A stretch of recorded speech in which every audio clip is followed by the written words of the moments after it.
No co? Přežila gulág. Sú len ľudia. Možná jste lhářka. A ta nejlepší, jakou znám. K významnému životnému jubileu Jiřiny Bohdalovej prinášame film podľa skutočného príbehu. Svatá. V premiére v pondelok o 20:30 na Jednotke. Skutočný príbeh Alfreda Wetzlera a Rudolfa Vrbu, We need evidence. ktorý prinášame ku dňu víťazstva nad fašizmom. I know the burden. We carried it with us all the way here. The important thing is, what are you going to do about it? Správa. V piatok večer na Jednotke. Spomienka na hrdinov, ktorá nás dodnes spája. Ticho, v ktorom si uctíme ich činy. Okamihy, v ktorých sa história stretne so súčasnosťou. Príhovory, ktoré pripomínajú, čo znamená sloboda. Sledujte priame prenosy z Liptovského Mikuláša počas 81. výročia víťazstva nad fašizmom. Naživo 10. mája od 10:30 na Jednotke a na 24.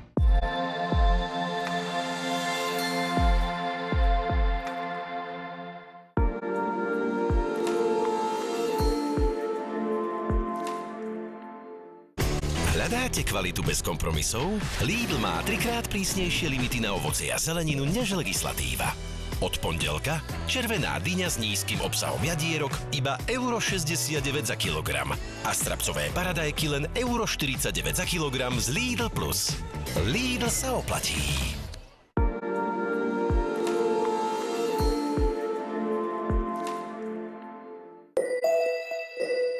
Tento program obsahuje audiokomentár.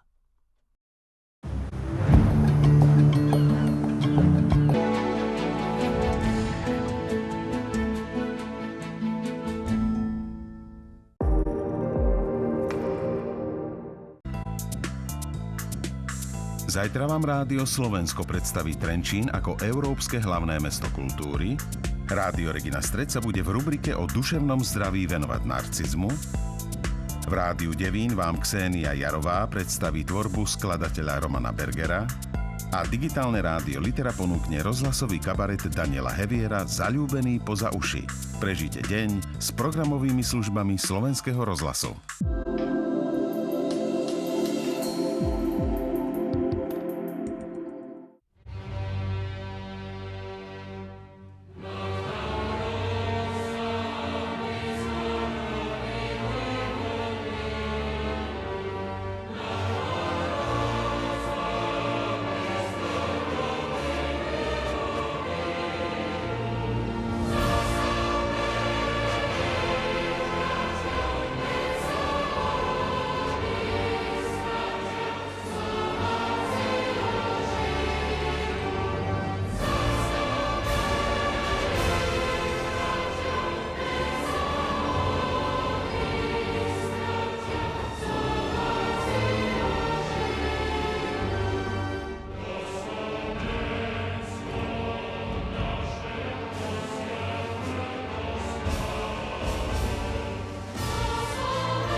Tento program obsahuje audiokomentár.